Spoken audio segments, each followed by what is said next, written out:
Esta homilía llega a ustedes a través de Radio Claret América. El Instituto Bíblico Claretiano de las Américas presentan Poniendo el Evangelio en Práctica con el Padre Manuel Villalobos, un programa para aprender a amar a Dios sin miedo. Iniciamos. Muy buenos días, hermanos y hermanas que me sintonizan a través de Radio Claret América, a través de nuestra página de YouTube del Instituto Bíblico Claretiano de las Américas, donde trabajamos, donde sembramos la semilla en este areópago digital, esperando que la gente se enganche, que pase por nuestra página, por nuestro mercado y pueda descubrir al Dios del servicio, al Dios encarnado, al Dios frágil, vulnerable, a una iglesia de pequeñitos como es la imagen de los niños que vamos a hablar el día de hoy. Qué alegría compartir con ustedes esta palabra. Soy Manuel Villalobos Mendoza, encargado de la pastoral bíblica claretiana de los padres que trabajamos y hermanos que trabajamos acá en Estados Unidos y Canadá.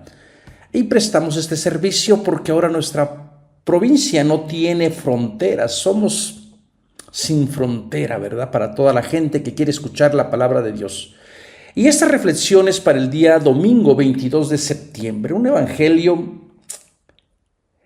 pues que nos debe de ayudar a reflexionar como todos los demás evangelios, especialmente en los grandes errores, en los grandes pecados que ciertos hermanos han cometido contra los niños, con ciertos hermanos que les han robado su inocencia, ¿verdad? Hoy en el Evangelio se va a hablar de este tema, de los niños, de la iglesia como niños, y yo creo que bien nos haría pedir perdón a Dios por todas las veces que hemos sido infieles o por las personas que han sido infieles y han lastimado, han vulnerado la inocencia de los niños. Vamos a comenzar con una oración. Le invito a que invoque a Dios, que le abra su corazón, su mente, para poder entender la enseñanza de este evangelio, que la propuesta de Jesús no es buscar primeros lugares, no es buscar lugares de honor o privilegios, sino servir, tomar la cruz de cada día, hacerse portador del servicio ministerial de la palabra y ponerla en práctica en el hermano que sufre. Señor Jesús, que tu iglesia aprenda a recibirte desde lo insignificante, que no busque primeros lugares, que no busque establecer normas donde existan personas importantes y personas que no son bienvenidas. Enséñanos a abrazar tu propuesta de reino desde la insignificancia, donde tú reinas, donde tú nos acompañas, donde tú nos formas. Todo esto te lo pedimos por Cristo nuestro Señor. Amén. El Evangelio está tomado de Marcos, del capítulo 9, versículo 30 al 37. En aquel tiempo, Jesús y sus discípulos se marcharon de la montaña y atravesaron Galilea. No quería que nadie se enterase, porque iban instruyendo a sus discípulos. Les decía: el Hijo del Hombre va a ser entregado en mano de los hombres y lo matarán. Después de muerto, a los 3 días resucitará. Pero no entendían aquello y les daba miedo preguntarle.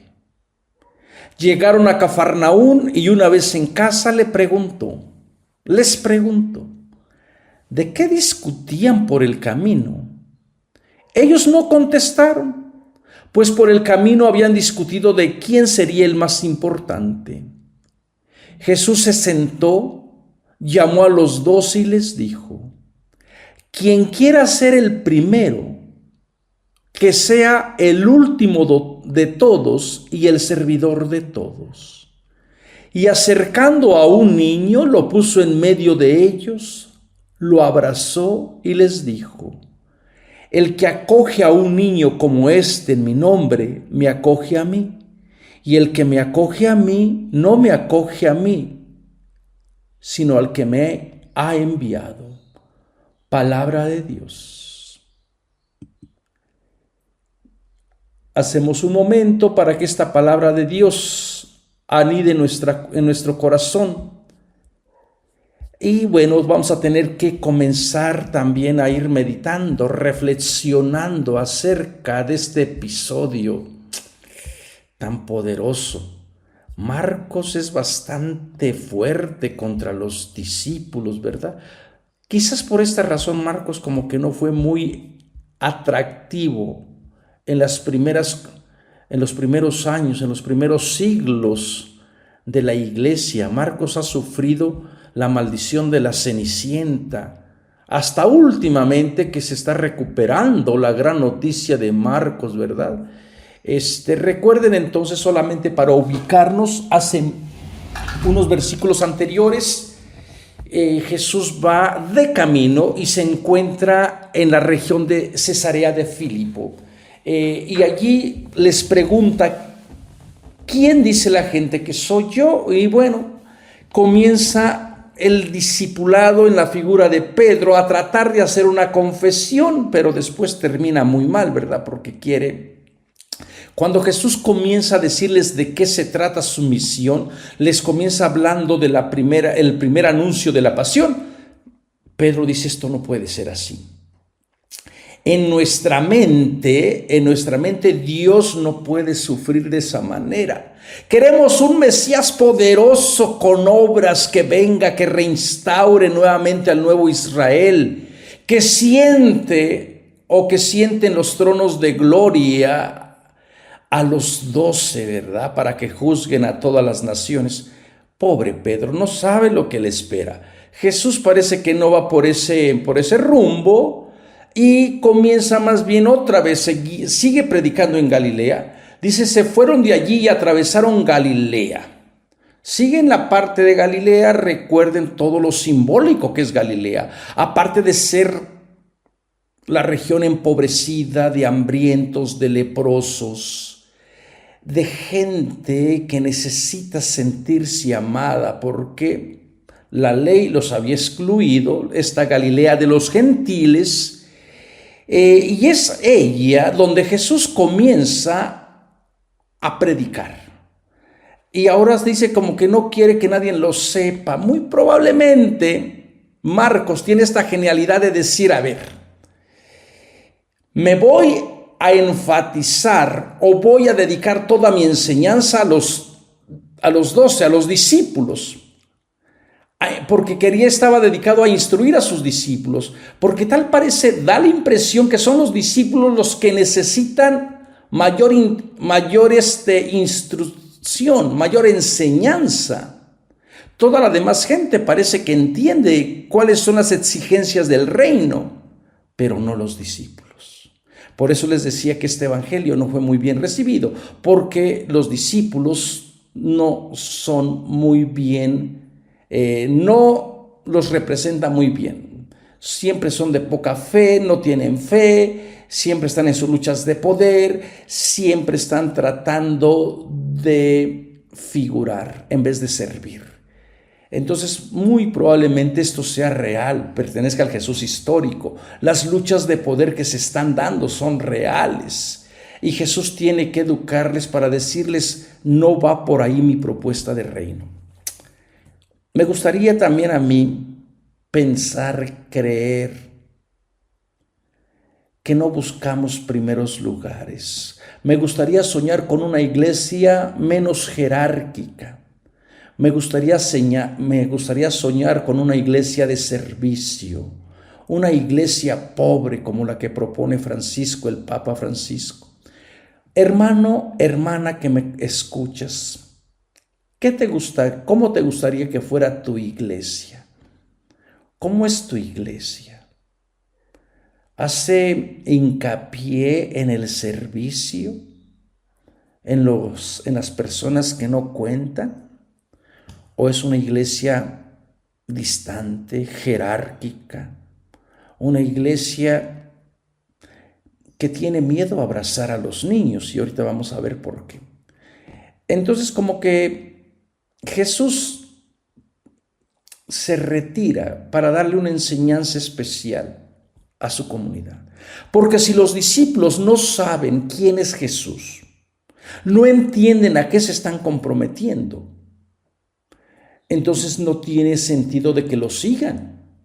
El seguimiento tiene que ser espontáneo, libre, pero tiene que tener un objetivo, tienen que saber a quién están siguiendo, a qué se comprometen.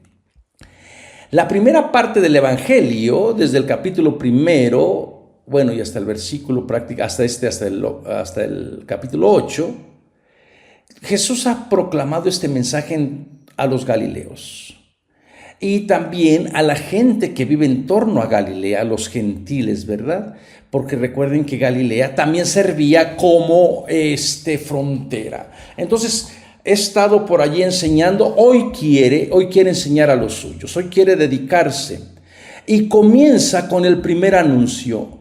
Después de una vez que les empieza a enseñar, les dice el segundo anuncio. Recuerden que hay 3 anuncios sobre la pasión. El Hijo del Hombre va a ser entregado en manos de los humanos, le darán muerte, pero después de morir, a los 3 días será resucitado. Ellos no conocían lo que decía, pero les daba miedo preguntarles. Bueno, entonces comienza con esta idea del anuncio del Hijo del ser humano que va a ser entregado en manos de las personas de poder. Y desde aquí viene entonces esta reflexión. Recuerden que este evangelio se escribe después que ya han sucedido todos los acontecimientos. Y esto es una reflexión que la comunidad está haciendo acerca de la muerte de Jesús. ¿Quién lo mató? ¿Por qué lo mataron? ¿Quién fue responsable? ¿Y qué responsabilidad también tiene esta comunidad en la muerte de Jesús? Yo me atrevo a decir que esta comunidad de discípulos tiene una gran responsabilidad en dejar morir solo al Hijo de Dios, en abandonarlo. Bueno, no todos lo abandonaron. Por allí hay los discípulos ejemplares. Recordemos que cuando hablamos de discípulos no estamos hablando de los 12. El 12 es un número simbólico. Los discípulos y las discípulas ejemplares, las que al final lograron entender de qué se trata este mensaje de Jesús en el Evangelio de Marcos, son todas personas marginadas, como los niños, las mujeres. Ahora yo estoy argumentando que también son los afeminados que estuvieron allí. El joven que cargó el cántaro de agua, el joven que corrió desnudo. Todo este simbolismo que está detrás de esta sábana, todos los discípulos marginales, los que no contaban, son los que al final dieron testimonio que efectivamente Jesús era el Hijo de Dios. En cambio, los discípulos así que nosotros conocemos como Pedro, Santiago y Juan, terminaron desubicados, terminaron fuera. Entonces comienza con este primer anuncio. Anuncia primeramente la muerte. Lo van a prender, lo van a matar y resucitar. Y este va a ser el anuncio también que en el Evangelio de Marcos lo vamos a encontrar por el joven que aparece en el sepulcro, que va a decirle a las mujeres: no está aquí, ha resucitado. ¿Quién lo resucitó? Dios lo resucitó. Aunque aquí en esta segunda confesión, predicción de muerte, dice que Jesús con su propio poder va a resucitar. ¿Quién resucitó? ¿Jesús resucitó con su propio poder o fue Dios quien lo resucitó? Por allí parece que están estas dos ideas, ¿no? Independientemente de si Jesús resucitó con su propio poder o si Dios resucitó a Jesús de entre los muertos, como parece ser que es la teología más dominante de este evangelio, lo importante es de que la muerte no tiene la última palabra, que Jesús está vivo. Fíjense que acabamos de terminar nuestro curso sobre el Jesús histórico, muchísima gente, y de verdad también que da mucha pena la cerrazón de las personas. Una cerrazón que uno dice, bueno, uno más ¿qué puede hacer? Uno ofrece cursos para que la gente se eduque, para que la gente sea capaz de abrir su mente, de madurar su fe, pero hay personas que están más obsesionadas a veces por ver errores, por ver en qué momento uno se separa de la iglesia, como si uno tratara de estar dañando a la iglesia. Qué triste la gente, ¿verdad? Qué mezquinidades.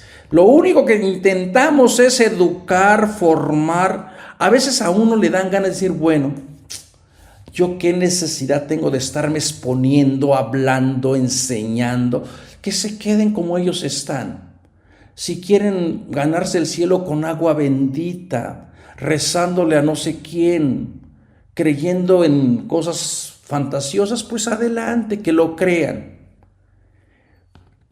Pero a veces la palabra que está, como diría Jeremías, tu palabra me quemaba. Ay, vuelvo a abrir otra vez la boca.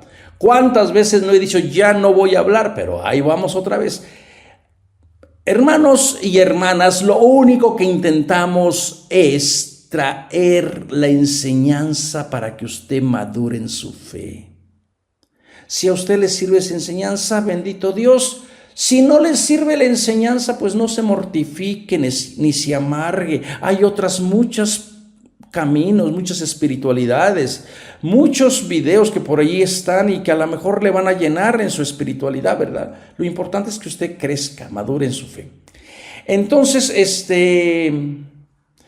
volviendo a nuestro texto, este es el primer anuncio, el segundo anuncio. Recuerden que hay tres, yo estoy con el primero porque es el que se está leyendo en el Evangelio. ¿Cómo aceptamos la muerte? ¿Cómo entendemos el sufrimiento? ¿Cómo entendemos la cruz? Nosotros ya hablamos el otro día de eso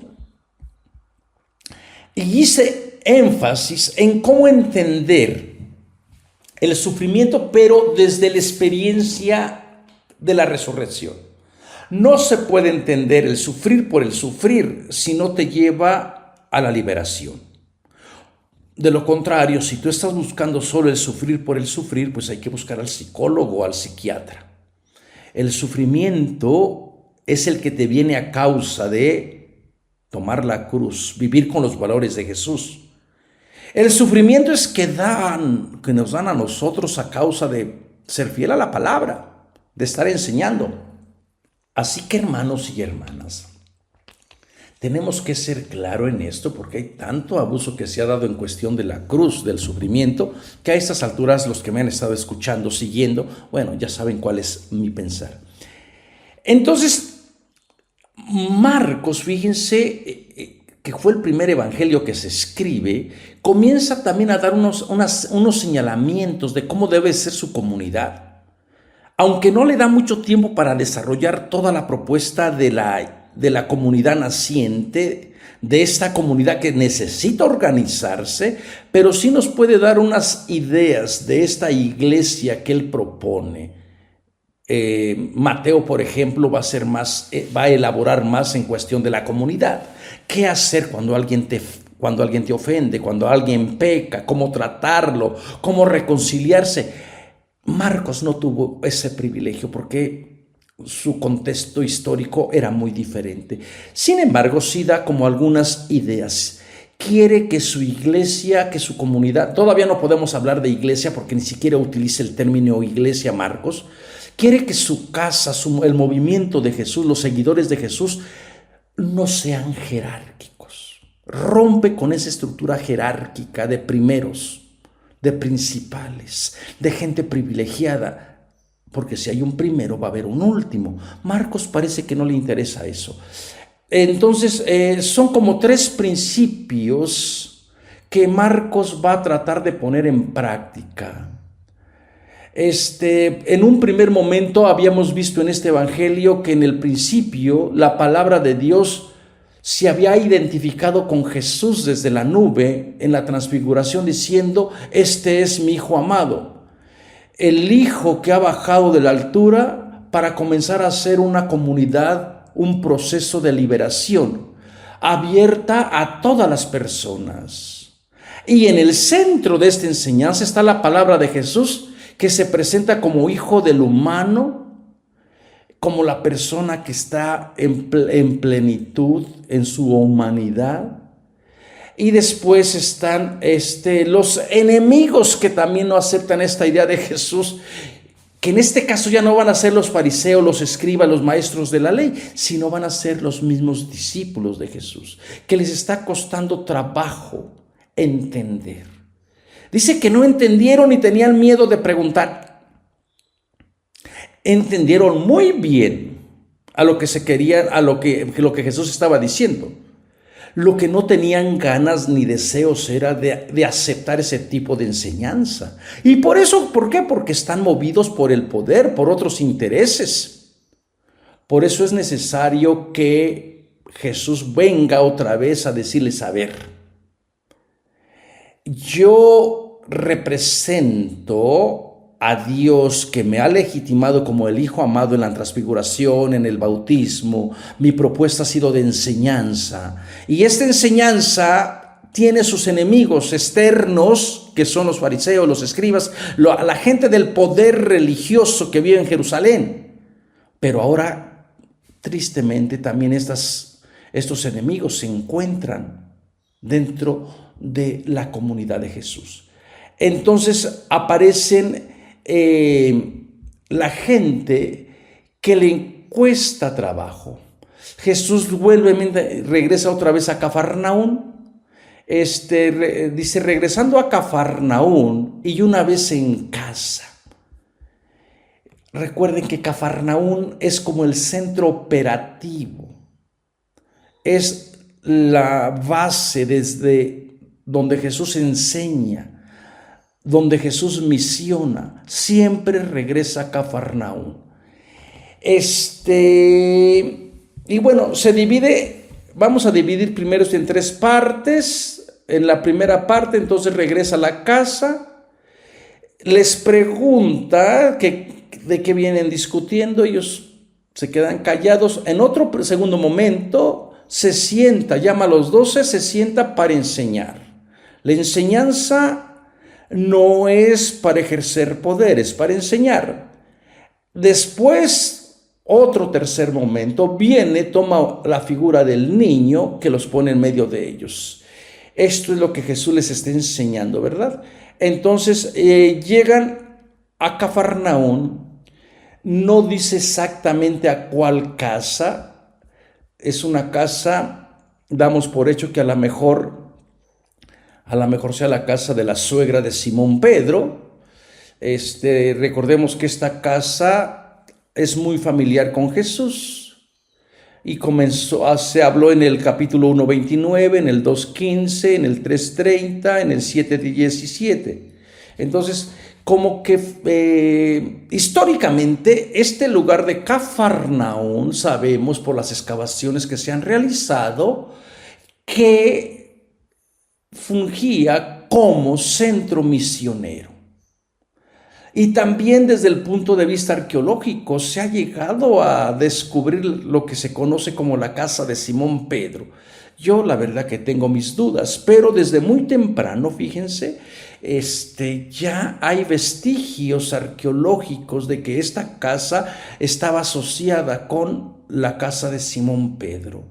En el diario de la Virgen Egeria, una señora que se dedicó a recorrer toda la Tierra Santa en el siglo IV, y ella iba anotando en su diario Egeria, el diario de Egeria, iba anotando todo lo que veía. Y ella narra que cuando llegó a Cafarnaún había una casa que la gente recordaba como la casa de Simón Pedro. Entonces, ya siglo IV, hay tradiciones fuertes, ¿verdad? Pero, pues, siempre con la arqueología hay que estar muy al día, descubriendo, pensando, reinterpretando lo que se está descubriendo. A mí me gusta jugar más bien con la idea de la casa simbólica. Esta casa Es una casa que todavía pertenece al judaísmo, ¿verdad? Y parece ser que Jesús, a lo mejor el hecho de que no la nombre, que no diga exactamente que era la casa de Simón Pedro, ¿será que acaso que Jesús también está con esta idea, abriendo su casa para toda la gente, para todas las culturas, para todas las personas? Esto va a ser más evidente en el capítulo 3, cuando esté otra vez en torno a una casa, que ya no va a ser la de Cafarnaún, porque esta casa está todavía atada a la ley, ¿verdad? Aunque sea de una ley más liberal o donde dé cabida a toda gente, sigue siendo una casa atada a la ley. En cambio, podemos ver cómo las casas, los lugares de encuentro de Jesús se van transformando, porque en el capítulo 3, en el capítulo 6, la casa va a estar abierta. Ya no es la casa de Cafarnaún, es la casa de todos los que se congregan en torno a Cristo Jesús, como los niños, como la gente marginal, como la gente que no cuenta, los cuerpos desechables. Y es desde allí donde van los hermanos, la madre, los hermanos de Jesús a decirle, bueno, ni siquiera entraron, ¿verdad? Todos están formando un círculo y los hermanos se quedan fuera. Y alguien le dice ahí afuera, dentro de esa casa anónima, de espacios que son flexibles, de fronteras que son maleables, que no están tan bien definidas, fronteras psicológicas. Jesús es ese tipo de persona que es capaz de cruzar tipos de fronteras, no solamente físicas, sino frontera para unirse con el impuro, con la pecadora, con la prostituta, con el leproso, compartir el pan con todo el mundo y sentarse para enseñarles. Vean, qué grandioso. Es en esa casa donde los de la casa oficial de la ley, de la pureza, no son capaces de entrar. Y Jesús también rompe relación y dice, ¿quién es mi madre? ¿Quién es mi padre? ¿Quién es mi hermano? ¿Quién es mi hermana? Todo el que escucha la palabra y la pone en práctica. Con esas frases, el Evangelio de Marcos fue bastante subversivo a la idea de familia, porque ya no es la familia judía, ya no es la familia tradicional de los valores cristianos. A veces la gente tiene estas creencias tan inocentes de que hay hombre y mujer forman la casa. ¿Quién es mi hermano? ¿Quién es mi hermana? Toda la persona que viva con los valores del reino. Puede ser hermano, puede ser hermana. Así que con esta propuesta Jesús abre su casa. Pero todavía estamos en casa. Y desde la casa, aunque no sabemos cuál, vamos a pensar que la casa de Cafarnaún, es que Jesús va a comenzar a hacer esta propuesta de invitar. Y Jesús les pregunta, ¿qué es lo que venían hablando por el camino? Y ellos simplemente callan. Porque desde el punto de vista, Jesús les ha anunciado que el Hijo del Hombre va a ser sentenciado, lo van a matar, va a resucitar. Pero estos, antes de que los discípulos, que deberían de haberse conmovido con la propuesta, con el anuncio, lo primero que hacen es vamos a organizar la casa. ¿Y cómo hay que organizar la casa? Pues organizarla desde otra experiencia. Está bien que Jesús vino con un modelo de casa, con un modelo de comunidad, pero tuvo que aprender a ver, a entender que la casa, que su misión tiene que ser una misión abierta. Y Jesús tiene que comenzar a decirles que esa idea de casa, de familia, tiene que ser una familia abierta. Entonces, cuando los reta a decir qué es lo que vienen ustedes hablando por el camino, ellos enmudecen. ¿Por qué? Porque es el poder, la envidia, los deseos de poder, de liderazgo, las disputas sobre los privilegios que los está acompañando. Y no es el Espíritu de Cristo Jesús resucitado.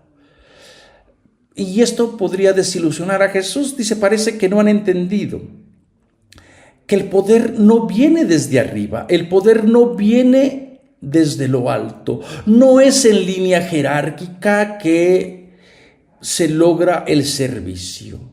Dice sentándose. Jesús no quiere introducir una pequeña enseñanza acerca de dónde viene el poder o la idea que él tiene, sino que su evangelio va a ser totalmente distinto. Y es necesario que Jesús corrija a sus seguidores, a los más cercanos, especialmente a la figura de Pedro, Santiago y de Juan. Sabemos que después, más adelante todavía, estos hermanos, los hijos de Zebedeo, van a estar pidiendo. No importa que Jesús les esté diciendo que el poder es servir, que el reino es desde lo insignificante, ellos van a seguir cuestionando y queriendo ser primeros. Entonces Jesús se sienta, Jesús de un modo solemne se sienta, pero no para mandar desde el trono, sino para enseñar e iniciar un camino alternativo de humanidad que no va en línea de la toma de poder, sino de servicio. El hecho de que Jesús se siente en la cátedra como maestro para decirles, no me han entendido absolutamente nada, no han hecho todavía ninguna maduración en su fe, porque todavía se están rigiendo con esos valores, se están rigiendo con esos principios y no han entendido de qué se trata la propuesta. Jesús no se siente entonces en un trono como si fuera un rey, sino en la cátedra de la enseñanza, para descansar y dialogar tras el camino que ha realizado, el camino hacia el Padre, ¿verdad? Entonces, y Jesús, en vez de sentar, fíjense, o en vez de fundar a su comunidad en tronos de gloria, en jerarquías, en poder, en privilegios, lo que hace es que quiere sentar a la comunidad en iguales, donde no hay primeros, donde no hay últimos. Y desde allí les enseña. Saben que estos dichos también fueron recogidos en el Evangelio de Mateo y de Lucas. Y en el Evangelio de Mateo, Jesús les dice en el Evangelio de Mateo que a los 12 los va a sentar en las 12 tribus, en las 12 sillas, y desde allí van a regir a las 12 tribus de Israel. Les va a dar un lugar privilegiado. Sin embargo, Marcos parece que conoce la tradición de esa fuente Q, pero no quiere ese tipo de iglesia. Ni siquiera se atreve a imaginar su iglesia donde hay primeros, donde hay últimos. Él quiere que su iglesia sea de pequeños, de insignificantes, de gente que todavía no llega a la madurez, que no tienen ningún estatus legal ante la ley. La figura del niño, entonces, es una figura que va a estar abierta, pero que no va a ser capaz, o que va a ser capaz de ir en contra de todo lo que la comunidad esperaba: poder, privilegios. ¿Ven la radicalidad del Evangelio de Marcos? Las exigencias. Releer a Marcos desde estos principios tendría que cuestionar nuestra manera de ser iglesia. ¿Será nuestra iglesia cercana, sencilla, de gente que no cuenta? ¿O nos estaremos moviendo por una iglesia de poder, de primeros, de privilegios, de quién se merece qué? ¿Ustedes qué creen? Y Jesús, la primera enseñanza: quien quiera ser primero, la ambición de ellos querían ser grande. Y a la idea de querer ser grande, Jesús le dice: si tú quieres ser primero, este es el deseo primero, estar encima o por encima de los otros. poniéndote tú como si fueras un Dios para dominar, para controlar, para manipular. Sin embargo, Jesús dice, yo no necesito ese tipo de seguidores que sean mayores ni primeros, que controlen, que manipulen. Esa no es la iglesia que Jesús necesita. Esa no es la comunidad a la cual Marcos llama. La comunidad a la cual Jesús quiere o invita a sus seguidores es hacerse últimos y servidores. Y con este tipo de comunidad, pues Jesús está proponiendo, de acuerdo a los valores de aquella época y de acuerdo a nuestros valores de esta época, una iglesia prácticamente de fracasados. Una iglesia, ¿quién va a querer abrazar una iglesia de servicio, de lo insignificante, de lo que no cuenta? Una iglesia de servidores. Pues prácticamente vamos contra mundo los que vamos a estar promoviendo este tipo de servicio. ¿Por qué? Porque estamos acostumbrados a buscar una sociedad que busca primeros lugares, que busca tener buenas conexiones, que busca figurar, que busca salir en la prensa, en el periódico. En cambio, la propuesta de Jesús parece ser que es una iglesia de los equivocados. ¿Quiénes formamos esta iglesia de los equivocados? Lo que le apostamos a hacer posible el reino entre los insignificantes, entre los excluidos, entre la gente del margen, entre la gente que no tiene voz ni voto, entre las personas que son desechables. Y este tipo de iglesia, pues no es muy atractiva para la iglesia oficial.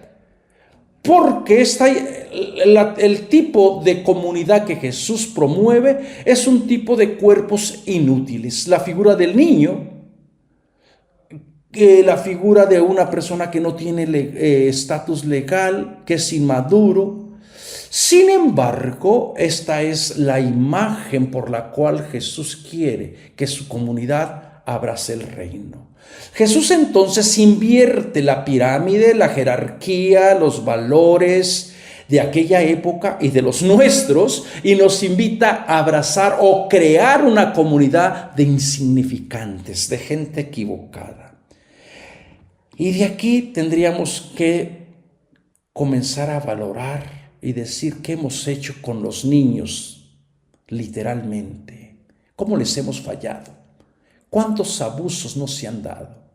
Y pedir perdón y llevar a la cárcel a la gente que ha violado, que ha abusado sexualmente de estos niños, de estas niñas, en complicidad a veces con la iglesia jerárquica.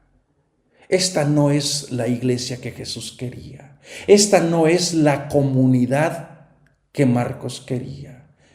La comunidad que Marcos quería era una comunidad de insignificantes. Pone en el centro de ellos a un niño. Los discípulos buscaban el lugar de honor, pero en ese lugar, en el centro, está la imagen del niño. Está ocupado por Jesús, que ha colocado allí a un niño o a una niña, de pie, como signo de autoridad en medio de la reunión donde él mismo se hallaba.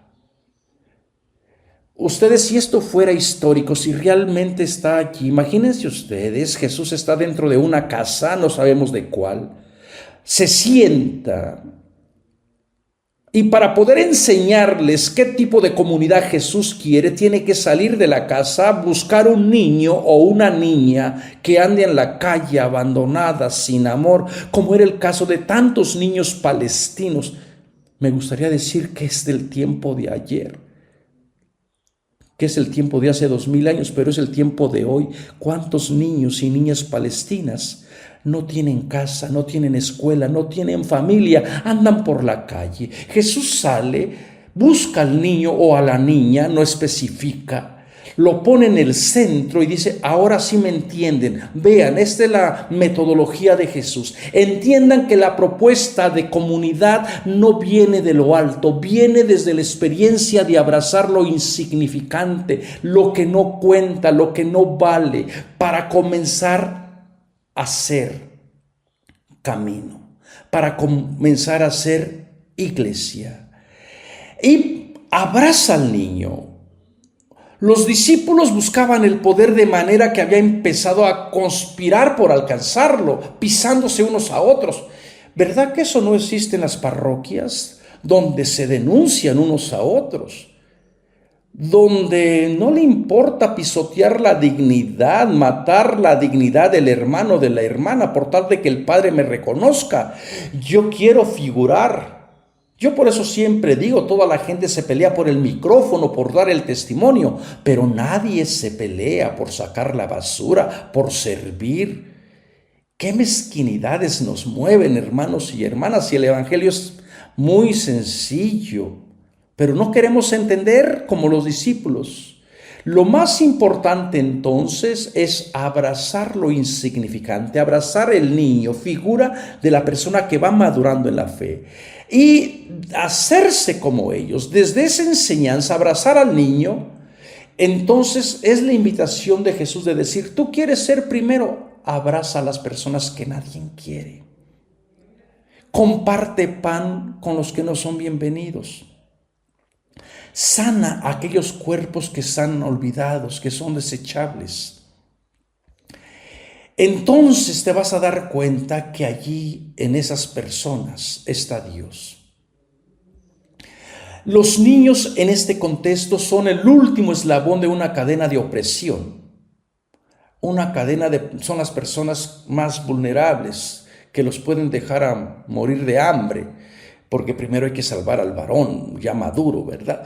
Entonces, sabemos que abundaban en aquellos tiempos los niños sin familia, al igual que ahora, los niños de la calle, las niñas de la calle, no solamente en Palestina o en Ucrania o en África, en nuestras calles, en nuestras ciudades. Y la iglesia es indiferente. A mí se me parte el corazón de verdad.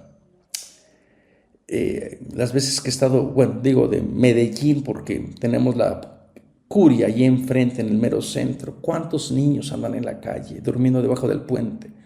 Pero no solamente es en Medellín, es en todas nuestras ciudades. ¿Cómo ser iglesia con estos niños, con estas niñas? ¿Cómo abrazarlos nuevamente?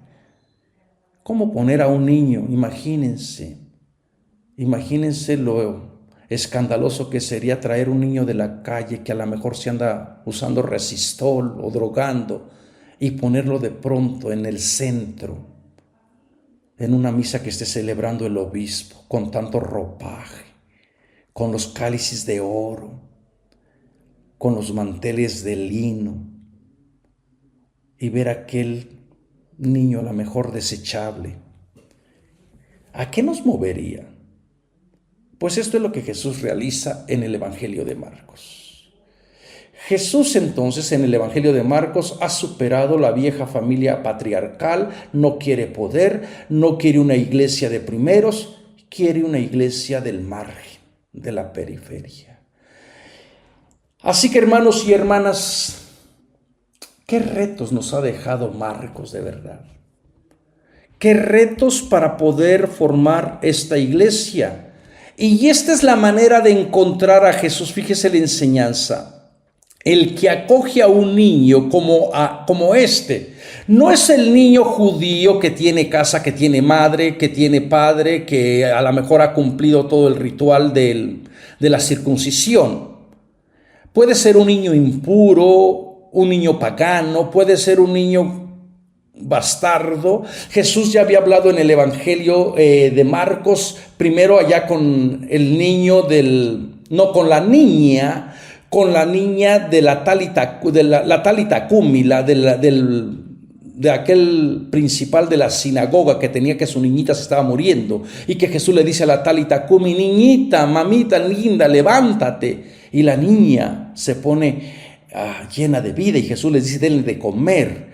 O con la niña de la Sirofenicia, a la que la gente la consideraba una bastarda, una perra, y Jesús también la nutre, le da el pan, aunque le cuesta trabajo entender que la misión es para todos.